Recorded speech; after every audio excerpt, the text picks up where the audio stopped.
Vlad Dracula disebut makan roti yang dicelup Dera. Dan satu persatu, tamu mulai dieksekusi. Sejarah dunia yang belum kamu tahu.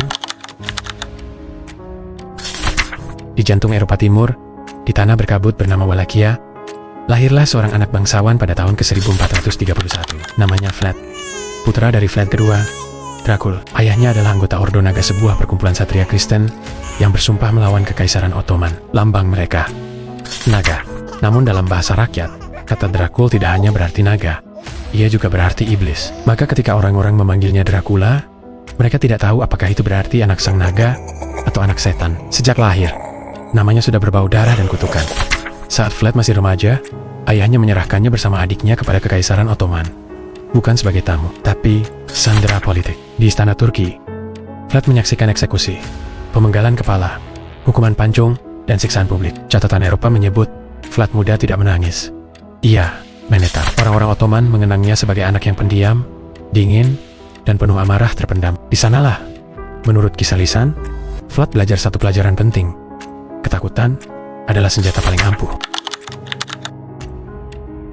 Tahun 1456, Vlad kembali ke Wallachia. Dia naik takhta dan langsung memulai pemerintahan dengan darah. Musuhnya banyak bangsawan pengkhianat, pencuri, pembohong, dan siapapun yang dianggap merusak ketertiban. Metode hukumannya satu penusukan melalui pasak kayu. Korban ditancapkan dari bawah, pasak diposisikan agar tidak langsung membunuh.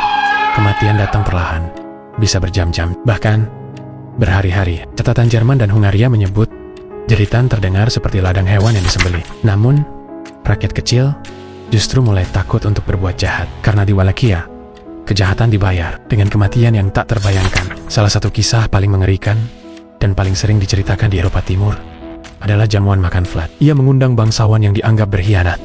Saat mereka makan dan minum di luar istana, para algojo mulai bekerja. Satu persatu tamu ditusuk pasak.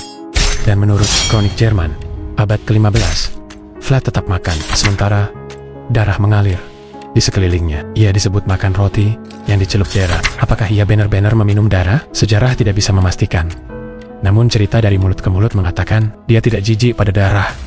Dia nyaman di dekat kematian. Saat Ottoman menyerbu Wallachia, mereka menemukan sesuatu yang tak pernah mereka bayangkan. Bukan pasukan, bukan benteng, tapi ladang pasak. Ribuan mayat Ottoman tertusuk, membusuk, dipajang seperti peringatan neraka. Sultan Mehmed II sendiri, menurut kronik Eropa, mundur sementara, terkejut oleh pemandangan itu. Kematian Vlad Dracul sendiri tidak pernah benar-benar jelas. Ada yang bilang ia gugur di medan perang. Ada yang mengatakan ia dibunuh oleh orangnya sendiri. Kepalanya disebut-sebut dikirim ke Istanbul, namun makamnya kosong. Inilah yang membuat rakyat Transilvania berbisik. Ia tidak beristirahat seperti manusia biasa. Legenda mulai tumbuh. Vlad bangkit di malam hari. Vlad berjalan di antara kuburan. Vlad menghisap kehidupan dari yang hidup. Sejarah berhenti. Mitos dimulai. Apakah kalian percaya kalau Vlad Dracula sebenarnya masih hidup dan mungkin berada di antara kalian, diam-diam mencoba untuk mengambil kehidupan dengan mengambil darah kalian untuk bisa hidup abadi?